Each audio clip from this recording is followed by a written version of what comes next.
परम पूज्य सदगुरुदेव भगवान के श्री चरणारविंद में प्रणाम करते हुए,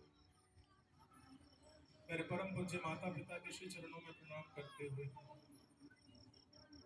बड़े दिव्य भाव से आप सभी को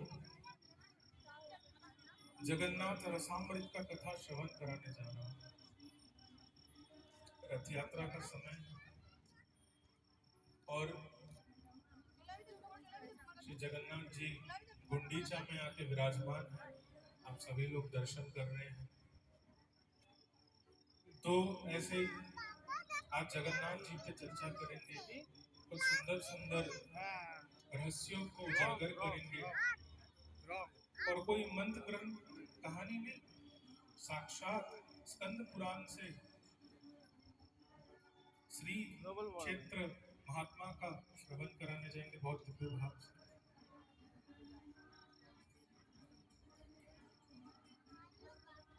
ये रथ यात्रा महोत्सव जो हो रहा है, ये क्यों होता है? कितने लोगों को मालूम है? हाथ उठाओ जरा। कितने लोगों को मालूम है कि रथ यात्रा क्यों होता है? हाथ उठाओ, शर्माओ मत, हाथ उठाओ, हाथ उठाओ। हम थोड़ा बंगला में कच्चा है। ये रथ यात्रा उत्सव क्यों होता है? ये रथ यात्रा इसलिए होता है कि स्नान पूर्णिमा के बाद, स्नान पूर्णिमा क्यों मनाया जाता है पहले वो वर्णन कर दूं थोड़ा। स्नान पूर्णिमा जगन्नाथ जी के प्राकट्य उत्सव है। महाराज सही बोल रहे हैं ना?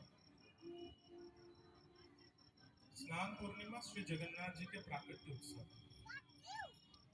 और इन प्राकट्य उत्सव के बाद जो स्नान वेदी पे भगवान स्नान करते हैं,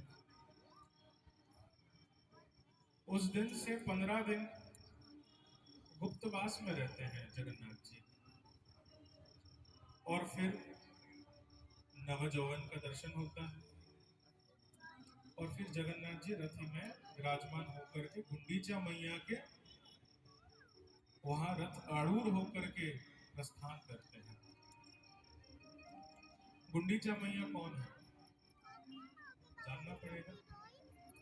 एक मान्यता है कि मौसी के घर जाता है, लोग रचाई भी कहानी है, मौसी के घर नहीं जाते, वो अपनी माता के घर जाते हैं। श्री जगन्नाथ जी अपने माँ के घर में जाते हैं। किस प्रकार से? तो यहाँ पे कथा आते हैं श्री इंद्रद्युम्न महाराज की।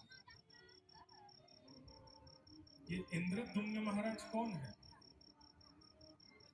तो यहाँ पे अलग अलग संत मुनिजन श्री जेमिनी जी को प्रश्न पूछ रहे हैं कि महाराज आप कृपा करके हमें बताइए कि राजा इंद्रद्युम्न कौन है। ऐसा कुछ सुंदर सुंदर प्रश्न पूछ रहे हैं कि कस्मिन् युगे सतमुने इंद्रद्युम्न भवनक, कस्मिन् देशे सन्यागरम्, कथं वा पुरुषोत्तमम्, गत्वा च विष्णुः प्रतिमां कार्यमासवकथम्, एतत् सर्वं विशस्वतः कथस्य